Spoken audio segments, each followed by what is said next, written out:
Good morning. Welcome to English Miller. Today, we analyze two major periods, the Restoration and the 18th century.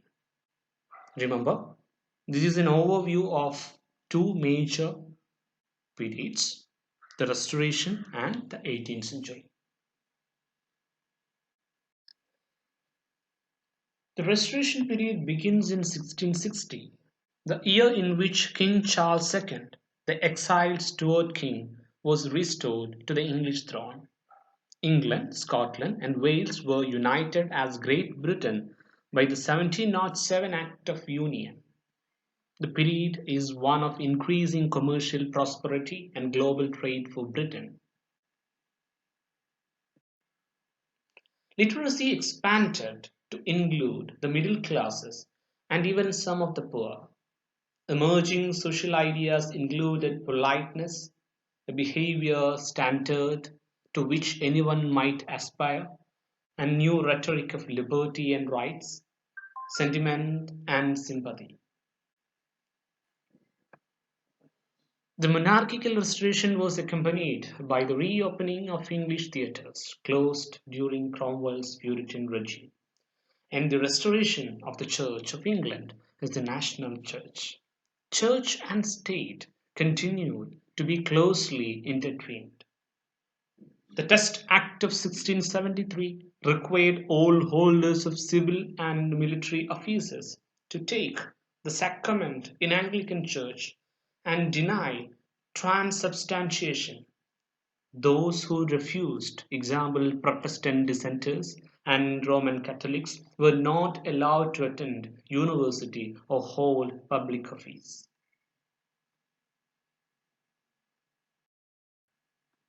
King Charles II, though he outwardly conformed to Anglicanism, had Catholic sympathies that placed him at odds with his strongly anti-Catholic Parliament. Charles had no legitimate heir. His brother James, a Catholic, was next in line to the throne. Parliament tried to force Charles to exclude his brother from the line of succession. Charles entered this exclusion crisis by dissolving Parliament.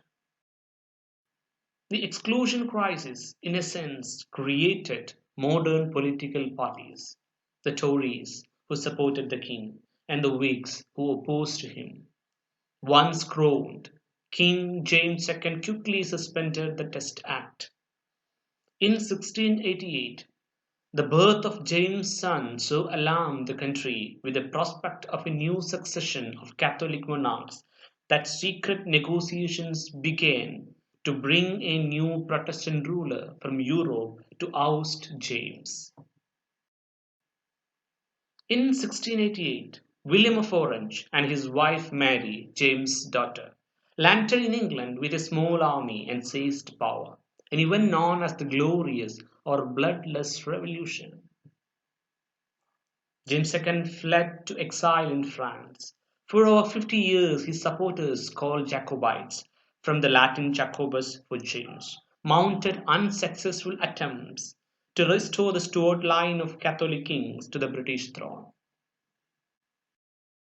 Queen Anne, another of James II's daughters, was the next monarch, 1702 to 1714. Anne's reign was a prosperous time for Britain. At the War of the Spanish Succession, 1702 to 1713, created new trade opportunities. England, Scotland, and Wales were united as Great Britain by the 1707 Act of Union. As Anne, like Mary, had no heirs, the succession was settled upon the royal house of Hanover. A long line of King George I to V ensued, which is why the 18th century is also known as the Georgian period.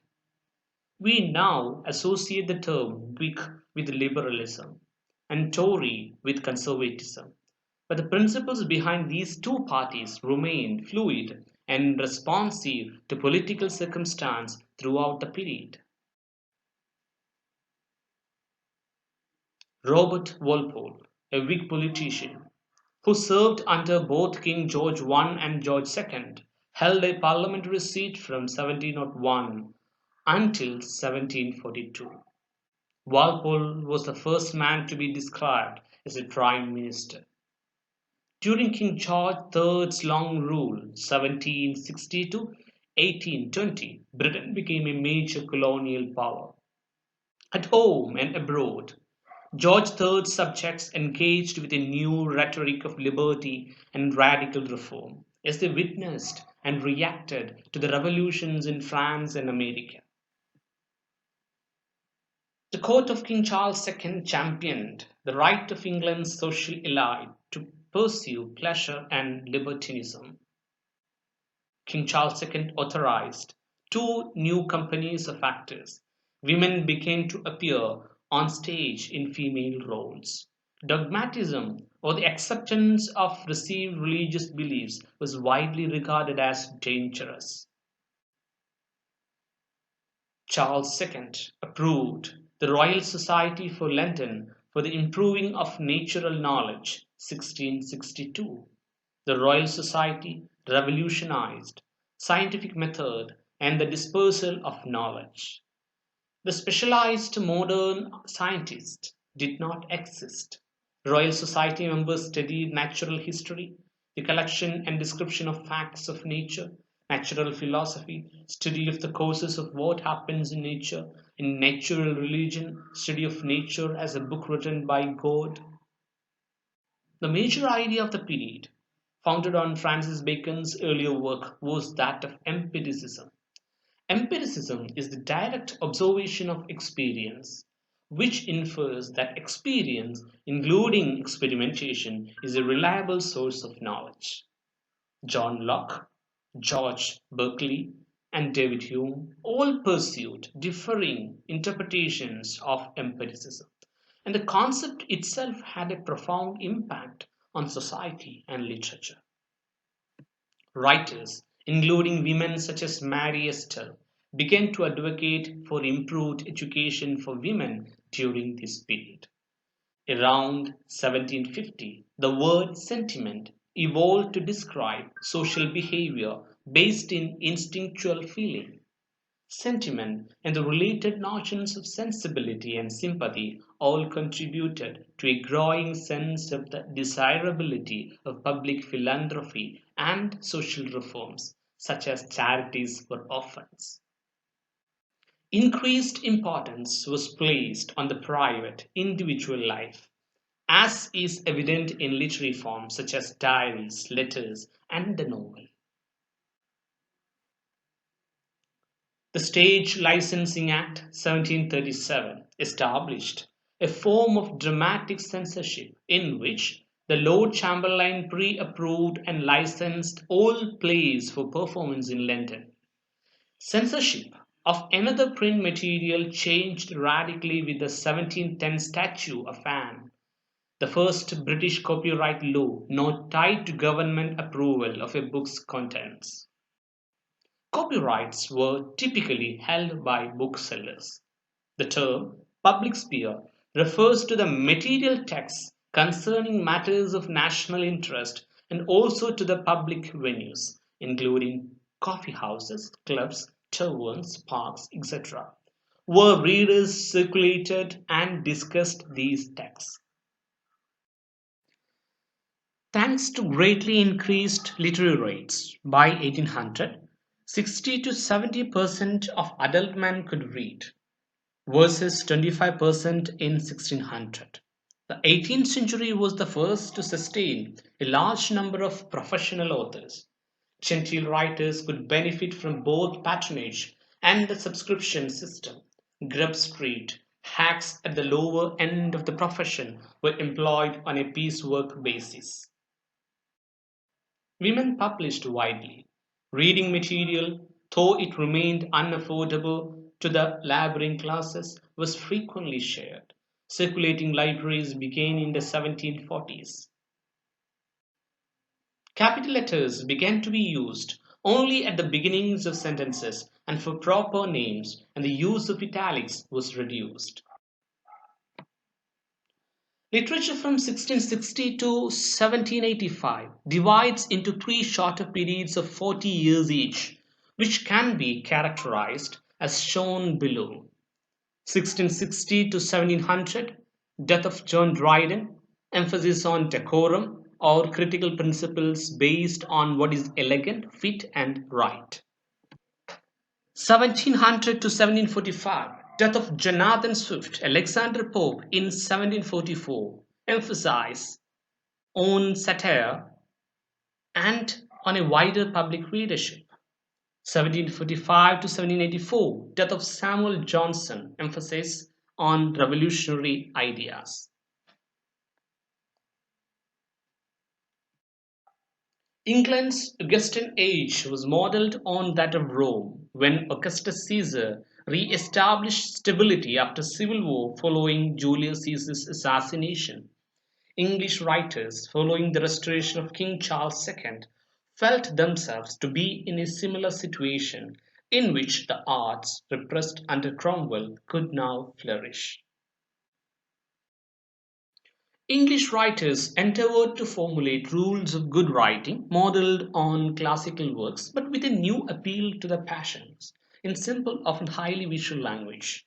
This embrace of new, neo, aims, and old models is called Neoclassicism. Horace's phrase, at picture poiesis, meaning as in painting, so in poetry, was interpreted to mean that poetry ought to be visual as well as a verbal art. Augustan poets began the country's focus on nature by examining the enduring truths of human nature. The classical genres from which Augustan writers sought to learn included epic, tragedy, comedy, pastoral, satire, and ode. Ensuring a good fit between the genre and its style, language, and tone was crucial. Augustan writing celebrates wit or inventiveness, quickness of thought, and aptness of descriptive images or metaphors. The heroic couplet, two lines of rhymed iambic pentameter, was the most important verse form of Pope's age, for it combined elegance and wit. Poets also continued to use blank verse, unrhymed iambic pentameter, not closed in couplets. Not just aristocrats and classically educated scholars wrote verse. Ordinary people also began to write poetry, often featuring broad humor and burlesque, thereby creating a distinction between high and low verse.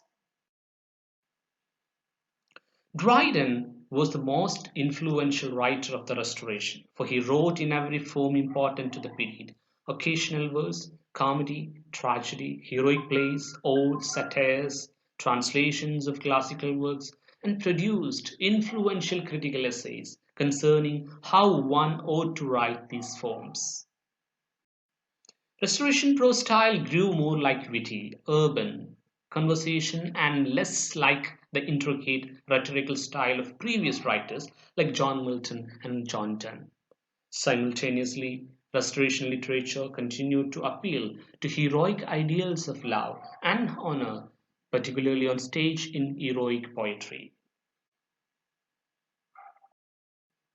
The other major dramatic genre was the Restoration comedy of manners, which emphasizes sexual intrigue and satirizes the elite's social behavior with witty dialogue. The Augustan era of writers like Swift, Defoe, Pope, Addison, and Steele was rich in satire and new prose forms that blended fact and fiction, such as news, criminal biographies, travelogues, political allegories, and romantic tales. Early 18th century dramas saw the development of sentimental comedy, in which goodness and high moral sentiments are emphasized, and the audience is moved not only to laugh but also to sympathetic. The theatre business boomed, celebrity performers flourished. Less important were the authors of the plays. James Thomson's poems on the seasons, beginning with Winter 1726, carried on the earlier poetic tradition of pastoral retreat and began a new trend of poetry focused on natural description. Novelists became better known than poets, and intellectual prose forms such as the essay proliferated. The mid 18th century is often referred to as the Age of Johnson, after the renowned essayist Samuel Johnson, who in 1755 wrote one of the first English dictionaries to define word meanings by employing quotations taken from the best English writers, past and present. By the 1740s, the novel rose to dominate the literary marketplace, with writers like Henry Fielding, Samuel Richardson, and Lawrence Sterne defining the form and its modes of representing the private lives of individuals. The late 18th century saw a medieval revival in which writers venerated and imitated archaic language and forms. One important development of this movement was the Gothic novel, which typically features such forbidden themes as incest, murder, necrophilia, atheism, and sexual desire.